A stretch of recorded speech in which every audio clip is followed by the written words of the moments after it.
Assalamualaikum warahmatullahi wabarakatuh. Good morning, my smart student.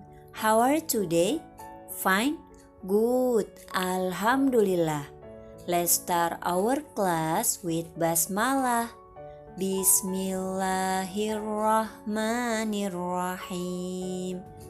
Okay, right now we will learn Islamic history and culture, chapter 2, part 2. Okay, are you ready? Let's go. Hai teman-teman kelas 4 Istanbul yang sholih dan sholiha. Hari ini kita akan belajar tentang keteladanan Nabi Muhammad SAW dalam memelihara lingkungan hidup.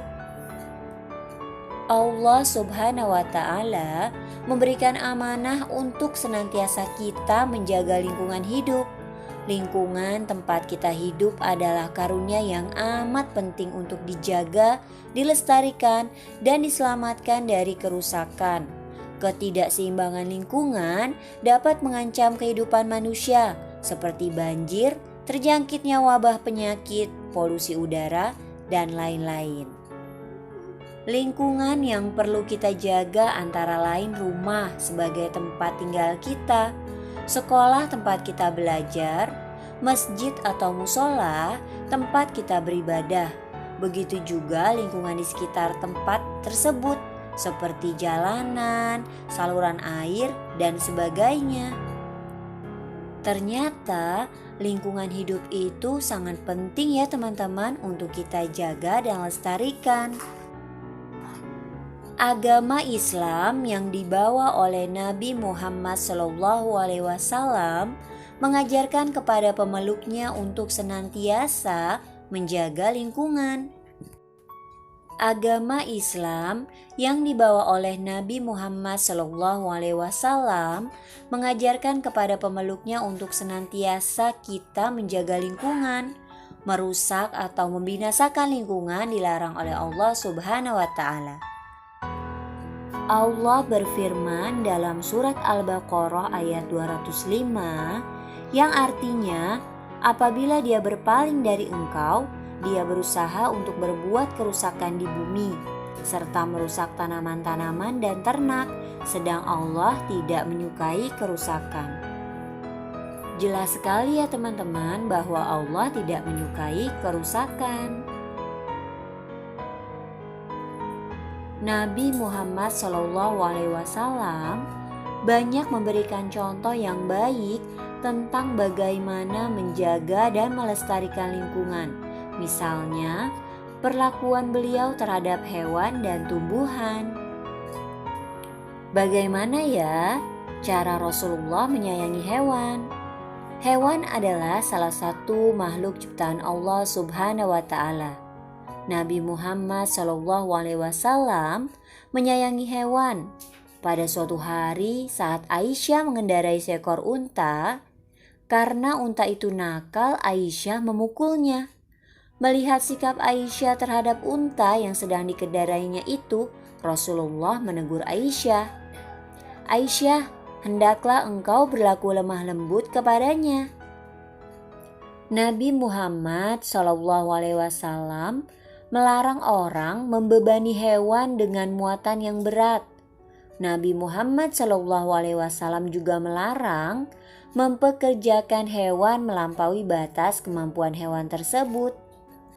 Nabi Muhammad SAW juga melarang manusia memisahkan anak-anak hewan yang masih lemah dari induknya.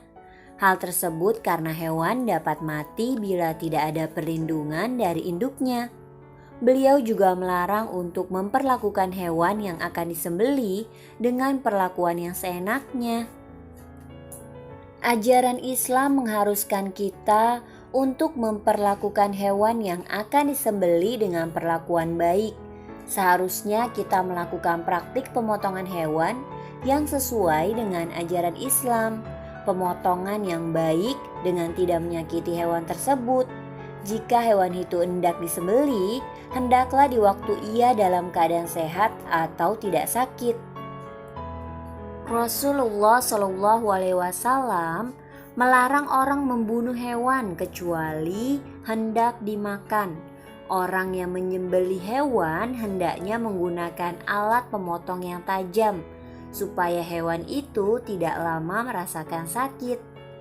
Sifat kasih sayang Nabi Muhammad SAW terhadap hewan tercermin dalam larangan beliau kepada umatnya untuk tidak menjadikan hewan sebagai sasaran dalam perlombaan memanah. Pada waktu itu masyarakat Arab gemar sekali mengadakan perlombaan memanah dengan sasaran hewan. Selanjutnya kita akan belajar bagaimana Rasulullah menyayangi tumbuhan. Tumbuh-tumbuhan adalah makhluk Allah Subhanahu wa Ta'ala yang perlu kita jaga. Lingkungan yang asri sangat bermanfaat untuk mencegah polusi udara. Jika tumbuh-tumbuhan dirusak, akan timbul banjir, tanah longsor, dan polusi udara. Ternyata hal itu bisa mengancam keselamatan umat manusia. Oleh karena itu, Nabi Muhammad SAW berpesan agar umatnya menjaga dan melestarikan tumbuh-tumbuhan. Begitu cintanya beliau pada tumbuh-tumbuhan, dalam setiap peperangan yang dilakukan kaum muslimin, beliau berpesan agar tidak merusak tumbuh-tumbuhan, sebab tumbuh-tumbuhan adalah salah satu penjaga keseimbangan alam yang sangat penting. Cara Nabi Muhammad SAW memelihara dan menyelamatkan lingkungan hidup dimulai dari hal-hal yang kecil, seperti menjaga agar tanaman tetap hidup. Gimana ya teman-teman caranya? Ya, dengan cara disiram atau diberi pupuk. Dengan demikian, umat manusia selain dapat memetik hasil dari tanaman, mereka juga memperoleh udara yang bersih. Berikutnya kita akan belajar cara meneladani bagaimana Rasulullah SAW bergaul. Nabi Muhammad SAW memiliki suri teladan yang baik. Nabi Muhammad telah berusaha memperbaiki kondisi masyarakat Arab, menegakkan keadilan, dan mengangkat derajat manusia. Meskipun usaha-usaha tersebut belum dapat mengubah akhlak masyarakat jahiliyah yang sudah sangat rusak. Berikut ini beberapa teladan dari Nabi Muhammad SAW yang harus kita teladani. Yang pertama adalah berkata jujur. Jujur adalah suatu sikap yang lurus hati, menyatakan yang sebenar-benarnya, tidak berbohong. Berkata jujur merupakan salah satu keistimewaan yang dimiliki Nabi Muhammad SAW. Sejak kecil dalam lingkungan pergaulannya sudah terlihat beliau selalu berkata jujur, tegas menyampaikan yang benar. Nabi Muhammad SAW selalu tenang dalam menghadapi setiap permasalahan. Setiap yang dikatakan adalah kenyataan dan kebenaran. Yang kedua adalah amanah. Di kalangan masyarakat Quraisy, beliau dikenal sebagai pemuda yang memiliki akhlak terpuji, sehingga mereka memberinya gelar Al-Amin, yang artinya dapat dipercaya. Gelar ini melekat pada saat peristiwa peletakan kembali Hajar Aswad. Pada waktu itu, kota Mekah mengalami kebanjiran sehingga Hajar Aswad terlepas dari tempatnya. Nah, untuk mengembalikan Hajar Aswad ke tempatnya semula, semua suku-suku di Mekah itu berebut untuk dapat melaksanakan pekerjaan yang mulia tersebut. Suku-suku tersebut semua merasa berhak untuk mengembalikan Hajar Aswad ke tempatnya, hingga terjadi ketegangan di antara mereka. Pada akhirnya Nabi Muhammad SAW tampil sebagai penengah.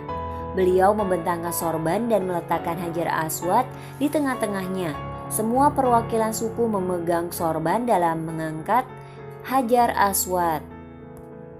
Dengan cara tersebut, akhirnya semua suku merasa puas dan terhindar dari perpecahan dan permusuhan. Nah, yang ketiga adalah ramah. Jadi dalam pergaulan, Nabi Muhammad SAW selalu ramah dan menebar senyuman. Beliau tidak ingin bergaul dengan orang-orang yang memiliki akhlak buruk. Teman-teman beliau adalah anak-anak atau pemuda yang berakhlak baik. Dalam pergaulan sehari-hari, beliau selalu menyenangkan hati orang lain. Beliau sangat hormat kepada orang-orang yang lebih tua, mengasihi teman-teman sebayanya, dan menyayangi teman-teman yang lebih muda. Sepanjang hayat, Nabi Muhammad SAW tidak pernah melakukan hal yang tercela. Oleh karena itu, teman-temannya sangat segan karena beliau memiliki akhlak yang sangat mulia. Semoga teman-teman kelas 4 Istanbul bisa dengan semangat untuk menjadikan Rasulullah SAW teladan serta idola. Teman-teman jangan lupa membaca materinya di buku SKI supaya lebih paham dan ketika PH akan lebih mudah untuk menjawab setiap soalnya dan mendapatkan hasil yang terbaik insya Allah. This is the end of our class. Thank you for your spirit and attention. Let's end our class with hamdalah. Alhamdulillahi Rabbil Alamin. See you next time. Keep happy and stay safe. Wassalamualaikum warahmatullahi wabarakatuh.